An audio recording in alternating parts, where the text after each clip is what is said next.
Hey guys, so I'm just gonna do a quick demo on planks. So the proper form and ways we can modify and just some different variations you can do to kind of change things up. So first let me just go ahead and show kind of a standard high plank positioning. So anytime you guys are doing a plank, you always wanna make sure your hands are directly below your shoulders, okay? And then if you're coming onto your toes, so this would kind of be like the high option.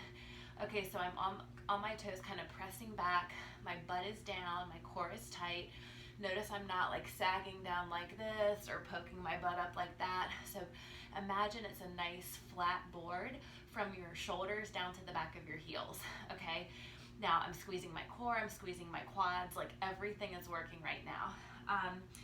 Now, if you have a hard time, like if you find that your hips are dipping or your butt is coming up, then to modify this, what you want to do is simply drop to your knees, okay? And you can still kind of keep that flat board positioning from your shoulders, like down to the back of your knees now, okay? So you can always hold it here if you need to modify. Another option is a forearm plank. So with the forearm plank, you can, you're coming down to your elbows, and this time your elbow is going to be directly under your shoulder, okay?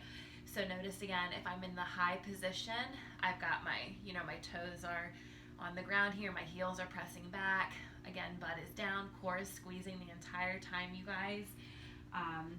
And again, if you find that you have a hard time holding this, or if you find that you're sagging, or you find that your butt's coming up, okay, and you can't hold this positioning, then again, you're just gonna drop to your knees and you can hold it right here.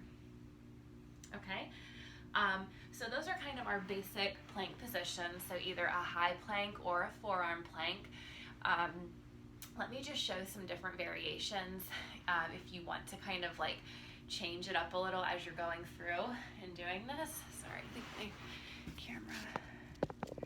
Okay, so this one I call a cardio plank. Now this is super challenging, but if your balance is good, and you feel nice and strong in this high plank position, something that you can actually do, I think I've got enough room here, is you can try to reach out your opposite arm and your opposite leg, okay, and then alternate.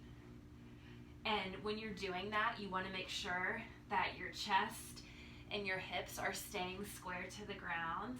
You're squeezing that butt cheek, you're reaching out nice and long, all right? So that's something that you can do for an extra challenge on that high plank if you want to do that. One of my favorite things to do with planks are plank jacks. So you can, again, from the high plank position, if you just kind of want to change it up a little bit, then you can just jack your legs in and out. All right, and this one, to modify it, you can just tap it in and out. Okay. So, and then you can even modify it on your knees from here, just by, coming to your knees and then tapping it side to side. And you could probably try those on your forearms if you wanted to. Normally we do it in the high plank position, but you could certainly do it from here. So that's kind of a fun one. I'm trying to think. So the jacks, or like I said, just the tap out. That one you can also do from the forearm position. It's kind of a fun way to switch it up a little bit, just tapping out side to side. Or like I said, from the knees you can do that.